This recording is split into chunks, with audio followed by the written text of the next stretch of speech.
स्वागत है आप सभी लोगों का मेरे चैनल कैमरा ट्यूसडे में। मैं अनुपम विपुल आप सभी लोगों का स्वागत करता हूं आज के शो में।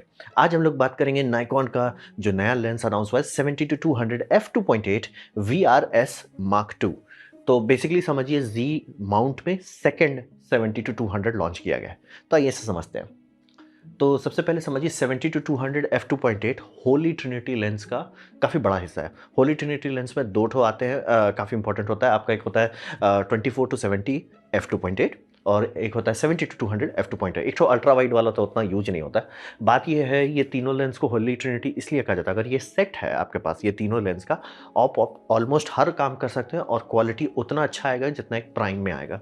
ये समझना बहुत ज़रूरी है। ये बनाया है 1960 1970 में, जब प्राइम और जूम के बीच में क्वालिटी का अंतर बहुत होता था। आजकल गैप उतना बड़ा नहीं है। तो ये तीन लेंस पे मतलब ऑलमोस्ट दुनिया स्टैंडर्डाइज कर लेगी, सर ये तीन लेंस आप बनाओ और गाड़ी इसी से खोलिए। बाद में आपको जितना ऐड करना है, टेलीफोटो ऐड करना है स्पोर्ट्स के लिए कीजिए, वाइड एंगल फिश आई करना है ऐड कीजिए, वो आप पे है। लेकिन ये तीन से गाड़ी खोलिए। तो 70-200 f2.8 उसमें काफ़ी पसंदीदा है बहुत लोगों को, क्योंकि इसकी वर्सटैलिटी काफ़ी अच्छी रहती है। तो ये होली ट्रिनिटी का कोर है, लेकिन ये महंगा होता है। ये मैं एकदम क्लियर, फ़र्क नहीं पड़ता किस ब्रांड में, पैनासोनिक में ले रहे हैं, इसमें ले रहे हैं आप, सोनी में ले रहे हैं, इसमें नाइकॉन कैनन किसी में भी ये महंगा होता है। और जेड माउंट में जो पहली बार ये उतारा गया था, आपका ये समझ लीजिए ये वाला पुराना मॉडल 70-200 f2.8 ये उतारा गया था जनवरी 2020 में। 6 साल हो गया है इसको। इसको पहचानेंगे कैसे आपको पुराना वाला है, इसमें LCD स्क्रीन दे दिया गया था, डिस्प्ले था। मार्क II इसका रिप्लेसमेंट है, अभी आ गया है। ये एक्सपेक्ट कीजिए कि अप्रैल में आपको आराम से मिलने लगेगा। मार्च लोग कह रहे हैं कि 26-27 तारीख तक मिल जाएगा, लेकिन जनरली अप्रैल मान के ही चलिए। और ये महंगा बहुत हो गया, मतलब कि जब ये उतारा गया था, मतलब मार्क I $2600 का था, $2600 का था। अभी वाले का $3200 है, मतलब महंगा हो गया है। लेकिन हाँ, इम्प्रूवमेंट है, इम्प्रूवमेंट है। अब बात करते हैं क्या क्या चीज़ छेड़ा गया। तो यहाँ पे समझिए कि जो डिस्प्ले बेमतलब का डाला हुआ था उसको हटा दिया। मेरे पास भी एक लेंस है जिसमें बेमतलब का डिस्प्ले है, कोई फ़ायदा होता नहीं है, उसको हटा दिया, ठीक है। फिर एपर्चर का ब्लेड को 9 से 11 कर दिया। ये समझना बहुत ज़रूरी है, एपर्चर का ब्लेड जब भी आप बना रहे हैं डिफ्रैक्शन के चलते कभी भी उसे ईवन नंबर में नहीं रखेंगे। आप 8 नहीं रखेंगे, 12 नहीं रखेंगे, हमेशा वो ऑड होना चाहिए। तो 9 रखा जाएगा, 7 मिलेगा बहुत सस्ते वाले में। और जितना बड़ा रखेंगे उतना स्मूथनेस आएगा आउट ऑफ फोकस एरिया में। फोकस वाले में कोई फ़र्क नहीं पड़ेगा, आउट ऑफ जो फोकस है उसमें कितना स्मूथनेस आता है वो डिपेंड करता है आपका ब्लेड कितना है। तो 13 तक आ जाता है कुछ कुछ में, मतलब आपका समझिए बहुत गया गुजरा है तो 7 होगा, 9 है तो एवरेज है, 11 है तो ठीक है। तो ये 11 दे दिया, वो मतलब 9 से अपग्रेड कर दिया। फिर ये सबसे कॉमन तरीका होता है लेंस बनाने का कि आप बनाओ फिर उसे लेंस हटाओ। मतलब कि आपकी इंजीनियरिंग जो ऑप्टिकल डिज़ाइन जिसको कहते हैं वो तभी अच्छा माना जाए जब लेंस कम करते जाएंगे। इस मामले में सोनी बहुत कचरा किया था। उनका 70-200 जो एफ मार्क I उतारे थे वो खराब था, मतलब कि एक्चुअली इतना खराब था कि लोग बोले भाई सिग्मा ले लो या कैनन का ये कर लो, माउंट ट्रांसफ़र करके कर लो, वो इतना खराब था। तो नाइकॉन थैंकफुली एक्सपीरियंस ज़्यादा था, तो नाइकॉन का जो पहला वाला वो भी बुरा नहीं था, अच्छा था, बस उसको रिफाइन किया। तो यहाँ पे वही कर दिया कि ग्लास एलिमेंट्स कम कर दिए, यानी कितना फिजिकल पीस है उसको कम कर दिया गया। यानी जहाँ पे वो आपका 22 था उसको घटा के ये कर दिए हैं, क्या बोलते हैं 18 तक कर दिए। मतलब कि नंबर कितना फिजिकल एलिमेंट्स है उसका नंबर कम किए। जितना आप कम करेंगे उतना हल्का हो जाएगा, जो सबसे तुरंत आपको पता चलेगा। दूसरा, उसका ट्रांसमिशेंसी बेटर हो जाएगा, यानी कि अगर 100 वाट का लाइट एक तरफ आया है, 100 वाट में कितना परसेंट जाएगा उसे टी स्टॉप कहते हैं। अगर ग्लास की संख्या कम करते जाएंगे टी स्टॉप बेटर हो जाएगा, यानी कि ब्राइटनेस बम बम रहेगा। तो क्योंकि ये समझना बहुत f2.8 हर लेंस का सेम नहीं होता है। 100 वाट का बल्ब लगाइए और उसका फोटो लीजिए, अलग अलग में अलग अलग डिमनेस आएगा। क्यों? क्योंकि ग्लास उसको कम एटेन्यूएट करता है। f2.8 मैथमेटिकल वैल्यू है, रियल नहीं है। मतलब मैथमेटिकल एंगल है, सही है, वो रियल है, लेकिन ब्राइटनेस के लिए आपको टी स्टॉप चाहिए। इसीलिए सिनेमा के सारे लेंस टी स्टॉप में नापे जाते हैं ताकि शॉट मैच कर सके। जैसे टी 1.3 है तो मतलब सारे टी 1.3 आप लगाओगे ताकि एकदम परफेक्टली मैच हो। तो यही होता है कि आप ग्लास का संख्या कम कीजिए, यानी कि ऑप्टिकल डिज़ाइन आपका बेटर है। और सब इंजीनियरिंग का वही काम होता है कि कम से कम ग्लास में ज़्यादा से ज़्यादा काम करो। तो ये कर दिया गया। इसका वजन काफ़ी कम है, वही सबसे बड़ा चेंज इसमें ये हुआ कि वजन 25% से ज़्यादा घटा दिए। और ये ऑटो फोकस को फास्ट कर दिए, मतलब कि ये वाला इस्तेमाल कर रहे हैं silky swift voice coil motor, मतलब कि ये काफ़ी अच्छा से स्पीड से कर पाएगा। ये होने लगा है, मतलब धीरे-धीरे जैसे वीडियो का प्रचलन बढ़ते जा रहा है, वो स्टेपर मोटर जो कटर-कटर का मेरा पुराना डीएसएलआर में तो आवाज़ आता था स्टेपर मोटर का फोकसिंग का, वो सब अब खत्म, एकदम स्मूथ हो गया है, एकदम बटर हो गया है। तो नायकॉन भी कह रहा है सर हमें भी बटर बनाना आता है, हम भी लगाएँगे बटर। तो अब जितने भी नायकॉन के नए मार्क II लेंसेज़ हैं, सब में आपको ये मिल जाएगा silky swift voice coil motor.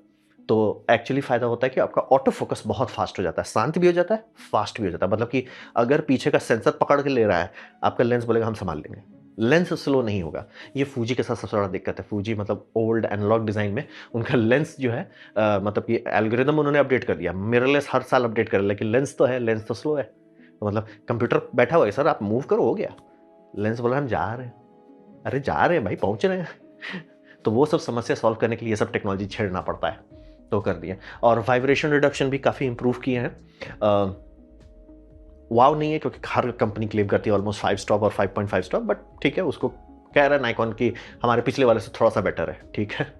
हाँ, ऑटो फोकस बहुत बेटर है क्योंकि मोटर ही बदल दिया है। इंटरनल जूम किए, यानी कि ये जूम करने में निकलता नहीं है पाइप, वो बहुत अच्छी बात है उनके लिए जो लोग गिम्बल इस्तेमाल करते हैं।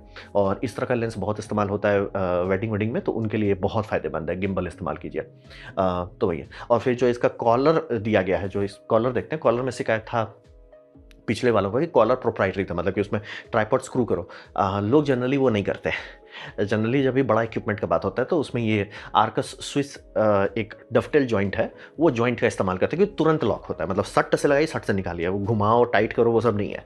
तो वो इन्होंने फुट में इंटीग्रेट कर दिया, यानी कि आपको अलग से खरीदने की ज़रूरत नहीं है, वो उसमें लगा रहेगा, वो कर दिए हैं। तो जिनको यूज़ है उसके लिए तो बहुत बढ़िया बात है, मतलब भैया हो गया। जिनको नहीं यूज़ है उसको खोल के निकाल दो, वो आपको दे दिया जाता है। और इम्प्रूव क्लोज फोकस डिस्टेंस की, मतलब कितना नज़दीक तक आप ऑब्जेक्ट के जा सकते हैं और फोटो खींच सकते हैं, वो सुधारती है। उससे फ़र्क पड़ता है कि ये लेंस ऑलमोस्ट एक सूडो मैक्रो लेंस जैसा बिहेव करेगा, मतलब आप काफ़ी अच्छा क्लोजअप फोटो ले सकते हैं।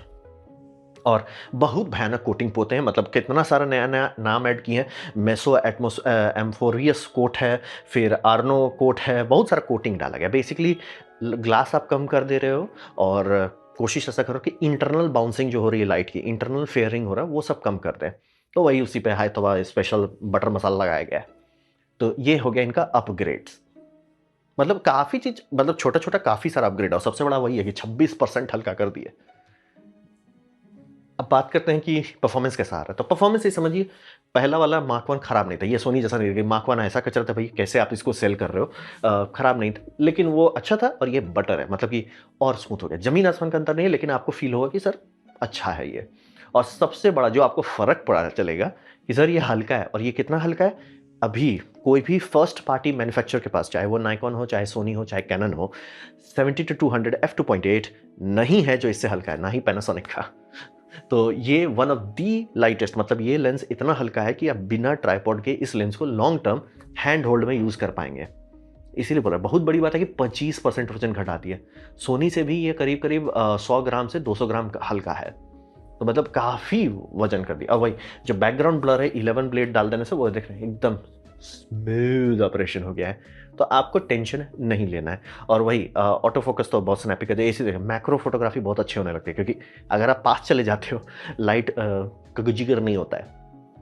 तो परफॉर्मेंस आप ऐसा समझिए कि 70-200 f2.8 अच्छा था, उसको रिफाइन कर दिया। और फोटो में जितना फर्क नहीं पड़ा चाहिए, उससे ज़्यादा फर्क पता चलेगा फोटोग्राफर को कि सर मैं थक नहीं रहा हूँ, मेरी जान नहीं निकल रही है, मेरे को स्लिप डिस्क नहीं हो रहा है। वो बड़ी बात है।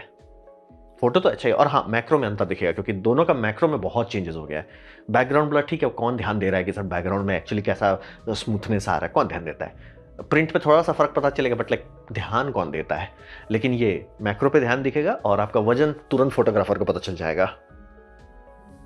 अब रहा बात किसके लिए है, तो ये समझना बहुत सही। ये ब्रांड न्यू, अगर आप नाइकॉन Z सीरीज में कूद रहे हो, सर मैं तो नाइकॉन Z में घुसना है मेरे को, या ZR बहुत अच्छा है उसमें आप कूदना चाहते हो, उन लोगों के लिए कि सर मेरे को नाइकॉन में घुस रहा हूँ, नाइकॉन का एक फर्स्ट पार्टी लेंस बताओ जो मेरे को दिल खुश कर दे, गदगद कर दे, ये बहुत अच्छा लेंस रहेगा उसके हिसाब से। और अगर मार्क 1 है आपके पास, तो चेंज करने की कोई ज़रूरत नहीं है जब तक आपको वजन से प्रॉब्लम ना हो। मान लीजिए कि आप वजन से ही परेशान कि सर ये लेंस मैं ले तो लिया हूँ लेकिन यूज नहीं करते, बहुत भारी बहुत है, वहाँ पे आप चेंज कर सकते हैं। और वीडियो ऑटो फोकस काफ़ी इंप्रूवमेंट हुआ है, वो फ़र्क पता चलेगा आपको। तो good and decent most working के लिए बहुत अच्छा है। जैसे आपका वीडियो के लिए अच्छा हो जाएगा, पोर्ट्रेट वर्क के लिए कभी भी टेलीफोटो लेंस मत, ये मतलब क्या बोलते हैं, वाइड एंगल लेंस मत कीजिए कि नाक फूला फूला आएगा अच्छा नहीं लगता है। कंप्रेशन चाहता है तो कंप्रेशन के लिए बढ़ाना पड़ता है, जितना बड़ा हो उतना बढ़िया आएगा। तो 200 बहुत अच्छा था। 70 to 200 पोर्ट्रेचर के लिए one of the best lens माना जाता है, क्योंकि आपको मतलब अगर 300 का तो और अच्छा हो जाएगा। बस दिक्कत होता है कि आपको दूर रहना पड़ेगा सब्जेक्ट से, सब्जेक्ट के पीछे का जो बैकग्राउंड है और दूर होना चाहिए, तो थोड़ा फचांग लग जाता है। तो 70 to 200 आपको एक थोड़ा सा विगल रूम देता है कि 90 वाला भी कर लो, 85 वाला भी ट्राई कर लो, 105 वाला भी ट्राई कर लो, और नहीं होता तो 200 तक दबा दो। तो वो बहुत अच्छा, पोर्ट्रेचर के लिए बहुत अच्छा आता है। वाइल्ड लाइफ भी आप कर सकते हैं और स्पोर्ट्स भी कर सकते हैं, सीरियस नहीं कर सकते। 200 इतना दूर है, मतलब कि इतना छोटा पॉइंट पे फोकस करता है कि काम हो जाए, लेकिन जीजी नहीं है। मतलब कि थोड़ा सा आपको बर्ड है तो बर्ड के बहुत नज़दीक आना होगा, स्पोर्ट्स है तो क्रिकेट में कर रहे हैं तो मतलब मेगापिक्सल ज़्यादा रखिए ताकि थोड़ा फोटो क्रॉप कर सकें, लेकिन माइल्ड हो जाएगा। मतलब कि आप चिपकिएगा कि नहीं, यार भैया नहीं है। और ये शादी वालों के लिए बहुत अच्छा रहेगा कि शादी तो आप कर रहे हो बल्ले बल्ले, लेकिन जब होता है ना ज्वेलरी का फोटो लेना पड़ता है, तो उस टाइम में रिंग विंग का वो सब के लिए आप आराम से मैक्रो का फ़ायदा उठा सकते हैं। तो ऑलराउंडर के मामले में काफ़ी अच्छा है और लोगों को सूट करे। लेकिन हाँ, क्लियर कर, ये एक्सपेंसिव इक्विपमेंट है, महंगा है, दर्द होगा आपके बैंक बैलेंस को। मतलब कि इसके साइट पे क्या बोलते हैं, नाइकॉन के साइट पे दिखा रहा है 2,90,000, और अमेरिकन साइट पे भी दिखा रहा है 3,00,000, सॉरी $3,200 के आसपास। तो मैं एकदम क्लियर कर देना चाहिए, ये महंगा इक्विपमेंट है, लेकिन हाँ लॉन्ग लास्टिंग है। मतलब लेंस आप आराम से एक बार खरीद के भूल जाओ और उसके बाद आप बॉडी बदलते रहो। तो ये समझना बहुत ज़रूरी है। तो उन लोगों को बहुत अच्छे सूट करेगा। मैं एकदम क्लियर हूँ, मार्क 1 है या अभी आपको मार्क 1 सस्ते में मिल रहा है, लेने से कोई दिक्कत नहीं है। ज़मीन आसमान का अंतर नहीं है, मैं एकदम क्लियर, ज़मीन आसमान का अंतर है वजन में, लेकिन वो सिर्फ 25% है। हाँ, आपको दिन भर ढोते रहना है तो ज़मीन आसमान का अंतर है वो। लेकिन आप ट्राइपॉड पर रख कर यूज़ करते हैं तो उतना फ़र्क नहीं पड़ेगा, उतना लोड लेने की ज़रूरत नहीं है। तो वही है, जो लोग मतलब हम हैंड होल्ड ही करते रहेंगे दिन भर, उनको बोला जाए सर ले लो, क्योंकि हैंड होल्ड अगर आपको दिन भर कुछ करना है, 10% भी वेट सेविंग्स फ़र्क पड़ता है कि शाम को आप कितना थके रहेंगे। तो उन लोगों के मतलब जिनको वजन से प्रॉब्लम है वो कूद जाओ, जिनको कि सर हम पहला ले रहे हैं वो इससे बेटर आप ले ही नहीं सकते हो, तो नाइकॉन के लिए एक अच्छा सिस्टम है। और क्या क्या कर पाएंगे वो बहुत अच्छा, मतलब पोर्टफोलियो काफ़ी अच्छा है। पोर्ट्रेचर भी आप कर सकते हो, माइल्ड वाइल्ड लाइफ भी कर सकते हो, माइल्ड मैक्रो फोटोग्राफी भी कर सकते हो। और बाय द वे ये सपोर्ट करते हैं, ये वाला लेंस सपोर्ट करता है टेली कन्वर्टर लगाने का, कि आप और जूम कर सको, चाहो तो वो भी कर सकते हैं। पर टेली कन्वर्टर का दाम इंडिया में पता नहीं पागल जैसा है। तो इट्स लाइक भैया उससे बेटर है कि मैं ढंग का टेलीफोटो ही लेंस ले लूँ। मतलब क्या बोलता है, टेलीफोटो लेंस सिर्फ एक कन्वर्टर जो है सिर्फ एक कारण से लेना चाहिए कि आपके पास जगह नहीं है, मतलब बड़ा टेलीफोटो लेंस कैरी करने का, नहीं तो सेंस नहीं बनता है। तो है मतलब एक अच्छा इक्विपमेंट नाइकॉन उतारा, और ये अच्छी बात है कि बाकी सारे लेंस से, क्योंकि वही अब बचा है लेंस में चेंज करने का।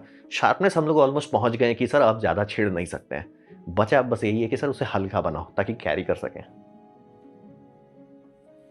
तो ये था मेरा प्रेजेंटेशन नाइकॉन का नया मार्क 2 70 to 200 f2.8 लेंस के बारे में। उम्मीद करता हूँ आपको अच्छा लगा, कुछ सीखने में कुछ समझ में आया। अगर ऐसा है लाइक कर दें, दूसरा शेयर कर दें, उससे मेरा काफ़ी भला होगा। नहीं अच्छा लगा, नहीं पसंद आया, कोई बात नहीं, आप डिसलाइक दबा सकते हैं। मैं कहूँगा डिसलाइक 2 बार दबाएं, उससे मुझे पता चलो कितना ना पसंद हुआ है। मैं आपसे कहूँगा कमेंट लेके, मैं हर कमेंट को पढ़ने की कोशिश करता हूँ। आपसे कहूँगा सब्सक्राइब कीजिए, बेल दबाइए, अगर आप फ्री हैं तो। आपने वीडियो देखा, जान के मुझे बहुत खुशी हुई।